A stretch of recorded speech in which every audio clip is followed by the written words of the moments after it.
All right, guys, welcome back. Let's finish up our look at the Cold War maturing by focusing today on some major problems facing the Soviet Union. The number one problem is going to be just straight up economics. The Soviet system had worked fairly well in the 50s. There had been some economic growth in the 60s as well.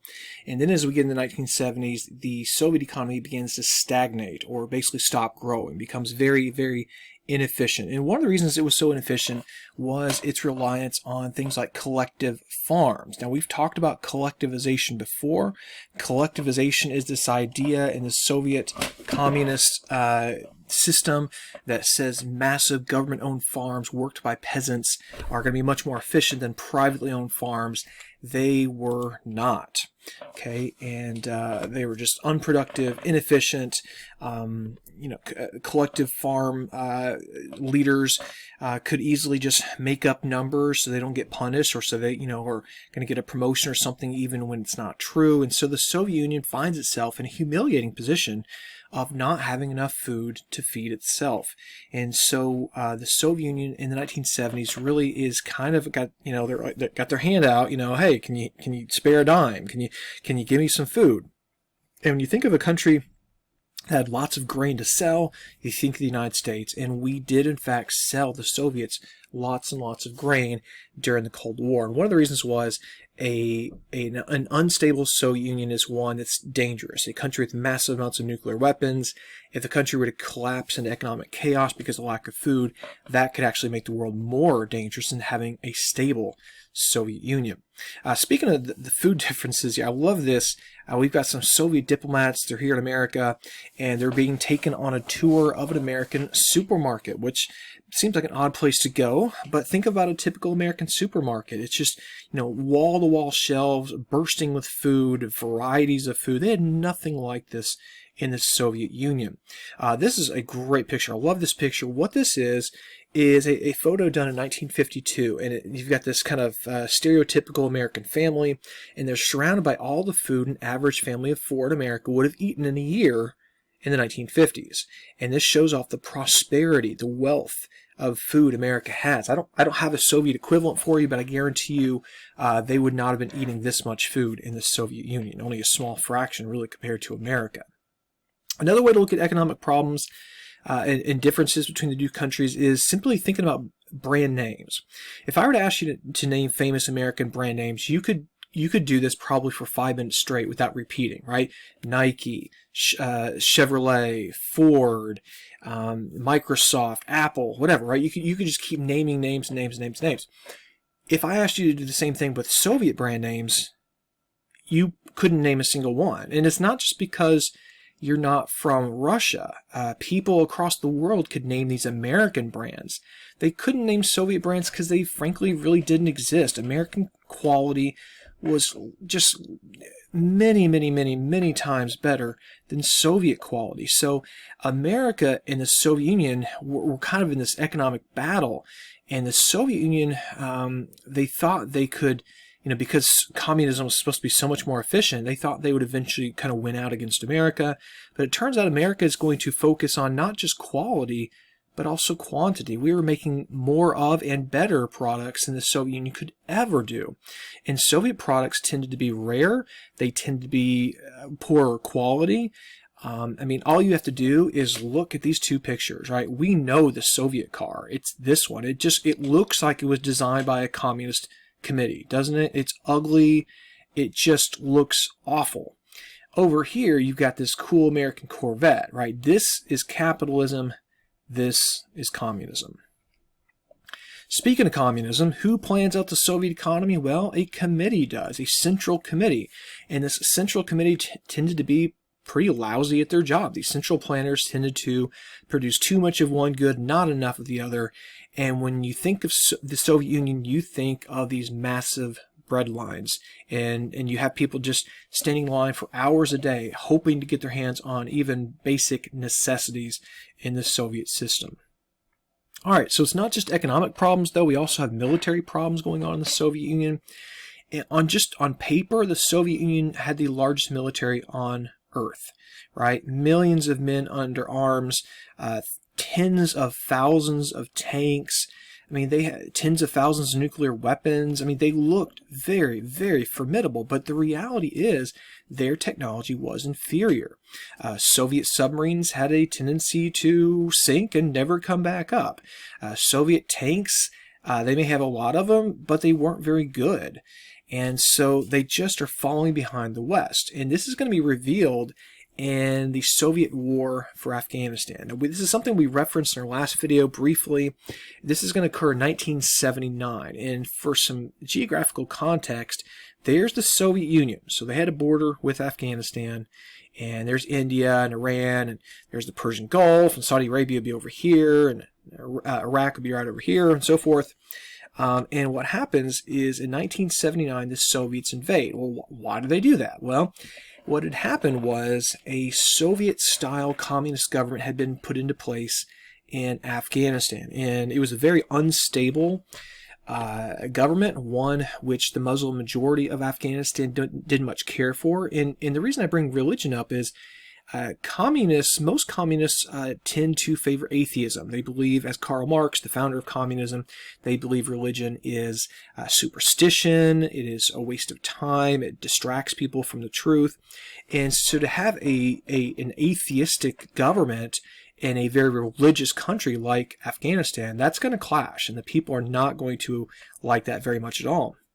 So in 1979, the Soviets decide they have to do kind of like what they had done in Hungary in 1956 and in Czechoslovakia in 1968 to send in the troops to basically prevent the Soviet-style government from toppling. And they assume this will be easy. After all, Afghanistan is a very primitive country back then and even today in many ways. And so this should be a piece of cake for the biggest army on the world. Now, if the Soviet Union is invading its neighbors, okay, and that's what they're doing in 1979, we know this is going to have an effect on détente. And what it does is it makes it almost impossible for us to continue with détente. We feel like the Soviets are kind of back up to their old tricks, and so that relaxation of tensions is gone, and now the Cold War is starting to heat back up. And one of the things we did to kind of to voice our displeasure is we refused to go to Moscow in 1980 for the Summer Olympics. So we did not send an Olympic team to Moscow in 1980 because Moscow, of course, capital of the Soviet Union, and we didn't want to go there. We felt that by going there, we were kind of justifying or legitimizing what the Soviets had done. And then the Soviets, well, I mean, with us gone, they're going to win a lot of medals. As you can see, almost all the big leaders were communist countries, like Soviet Union, East Germany, Bulgaria, Cuba, Hungary, Romania, Poland, all communist countries, all did very, very well in the medal count. By the way, 4 years later, the Summer Olympics were scheduled to be held in Los Angeles, so the United States in other words, and the Soviets returned the favor by not coming to our Olympics either.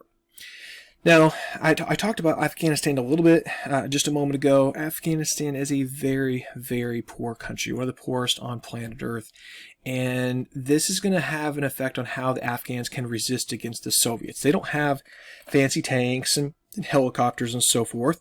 So what they have to do is rely on something we've talked about in the past, guerrilla warfare. Okay, guerrilla warfare is all about using terrain to your advantage, to lure the enemy into traps, into ambushes, hit and run tactics. You're not going to stand up and fight them in a big, long, drawn-out battle. You're only going to battle them when you have the advantage. Otherwise, you just kind of sneak away and blend into the civilian population. And the Soviets find themselves in a very long, drawn-out, unpopular war, one without a clear strategy for victory. And if that sounds like the American war for Vietnam, it's the same thing. In fact, people refer to Afghanistan as the Soviet Union's Vietnam. And, well, who would help these Afghan guerrillas known as Mujahideen? Who would help the Mujahideen? Well, how about America, right? We're going to help the Mujahideen with weapons, specifically and probably most famously the Stinger missile, which will allow the Afghan Mujahideen or guerrillas to shoot down Soviet helicopters to weaken the Soviet war effort. In fact, here is Ronald Reagan, we're going to talk about him in a moment, in the Oval Office talking to some of the Afghan rebel leaders that we were supporting, not because we love these people, it's just simple logic, right? The enemy of my enemy is my friend. So these people were enemies of the Soviet Union, we were enemies of the Soviet Union, so now we are friends temporarily. By 1989, after 10 years of war and really no real sign of victory anytime soon, the Soviet people are tired of this war, and they put a lot of pressure on their leaders to simply call an end to this. And so the Soviet soldiers are pulled out. Almost 14,500 Soviet soldiers died. And of course the question was, for what? What did they accomplish there? All right, now we're going to get into the 1980s, the last full decade of the Cold War. And we're going to look at a man named Ronald Reagan. Ronald Reagan, he was already a household name way before he became president, even before he became the governor of California. And the reason he was famous was, well, he had been a movie star in the 1950s. Not necessarily a leading man as far as big blockbuster movies. He's kind of more like the B-movie actor. So maybe second rank, but still famous. And he was known, he was a household name, and he had been a spokesperson for lots of companies, including Chesterfield cigarettes and so forth.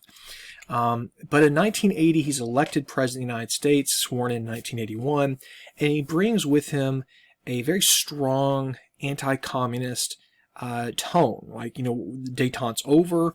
We need to stand up to the Soviet Union, and we're going to beat them in this Cold War. Now, this was not without controversy. Some people felt that Ronald Reagan was being unnecessarily aggressive and provocative to the Soviet Union, but Reagan felt that the Soviet Union was a weaker country than it had been, and now was the time to basically push it until it couldn't keep up any longer, and then something would have to change. By the way, the slogan here might look familiar to some of us. So, defense spending, by which I mean military spending, goes way up under Ronald Reagan. The thought was we could put economic pressure on the Soviets by forcing them to spend ever more money on their military, even though they don't have the money. And Ronald Reagan was not, again, about beating around the bush. He described the Soviet Union as an evil empire, a force for evil in the world. I mean, those are very strong words. Again, this was not without controversy. Some people felt this money was going to the military when it could have been going to other things, like people in America who were not doing well. Now, if you think about America's strongest ally today, I think without question it would have to be Great Britain. And Britain was our strongest ally in the Cold War as well. And Ronald Reagan finds a like-minded British politician to also pursue anti-Soviet policies. Her name was Margaret Thatcher, the very first woman ever to be Prime Minister of Great Britain. She was such a tough negotiator that the Soviets nicknamed her the Iron Lady. Which was not meant to be complimentary, but she took it and kind of turned it into her own name, and she was quite proud to be the Iron Lady.